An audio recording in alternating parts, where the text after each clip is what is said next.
শ্রমিক অসন্তোষের কারণে তৈরি পোশাক রপ্তানিতে প্রভাব পড়েছে। কমেছে 10 থেকে 20% রপ্তানি আদেশ।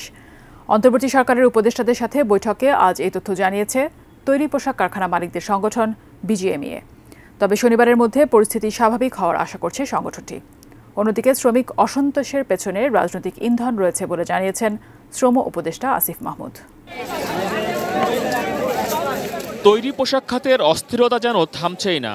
শেখ হাসিনা সরকারের পতনের পর থেকে প্রায় প্রতিদিনই বিভিন্ন ইস্যুতে আন্দোলন করছে শ্রমিকরা, ফলে রপ্তানি কমে যাওয়ার শঙ্কা দেখা দিয়েছে।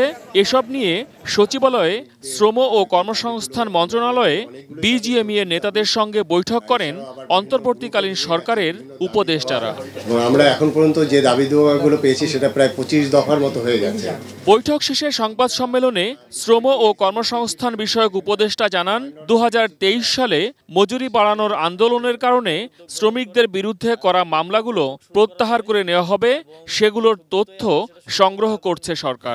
খুব দ্রুত সময়ের মধ্যে যাতে শ্রমিকদের নিম্নতম মজুরির যেই দাবি রয়েছে এবং সমস্যা আছে, শ্রমিক নেতৃবৃন্দের সাথেও কথা বলে, মালিক পক্ষের সাথে কথা বলে সরকারের বিষয়ে একটি ভালো সিদ্ধান্তের দিকে যাওয়ার আমরা চেষ্টা করব। সম্প্রতি দফায় দফায় শ্রমিক অসন্তোষের পেছনে রাজনৈতিক ইন্ধন রয়েছে বলে দাবি করেন তিনি। জুট ব্যবসার নিয়ন্ত্রণ নিয়ে তৈরি পোশাক খাতে যেন কোনো অস্থিরতা সৃষ্টি না হয়, সেজন্য তার একটা স্থায়ী সমাধান করতে হবে বলেও মত দেন শ্রম উপদেষ্টা। এলো ভিশন মুশকিল আসান অফার। যে কোনো ব্র্যান্ডের পুরনো ফ্রিজ নিয়ে চলে আসুন ভিশন শোরুমে আর নিয়ে যান নতুন ভিশন ফ্রিজ 20% পর্যন্ত ছাড়। রাজনৈতিক সংশ্লিষ্টতা যে আছে এটা তো ইতিপূর্বে আপনারা দেখেছেন। এখানে জুট ব্যবসা দখলকে কেন্দ্র করে এক ধরনের সন্ত্রাস সেখানে চলছে এবং সেটার প্রভাব আসলে সেখানে আছে। বেকার যুব সংঘ নামে একটা সংগঠন করে গাড়ি ভাঙচুর এবং কয়েকটা কারখানায় তারা হামলা করেছে। তো সেটার যে উদ্যোক্তা ছাত্রলীগের রাজনীতির সাথে জড়িত ছিল, তাকে গত পরশু নেত্রকোনা থেকে অ্যারেস্ট করা হয়েছে।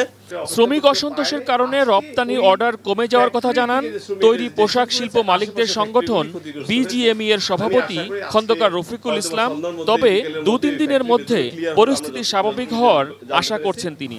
আমার বিশ্বাস কালকে থেকে শনিবার থেকে সব ফ্যাক্টরিগুলি নিরবিচ্ছিন্নভাবে চলতে পারবে। এক্স্যাক্টলি অ্যামাউন্ট অফ ফিগারটা আমি এখানে বলতে পারবো না, বাট অলমোস্ট 10 to 15% অর্ডার এই সাময়িক সময়ের জন্য শিফট করেছে। This is not September.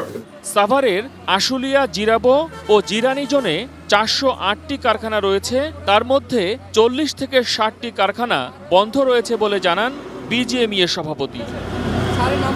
Mohsin Kabir, ATN news, Dhaka.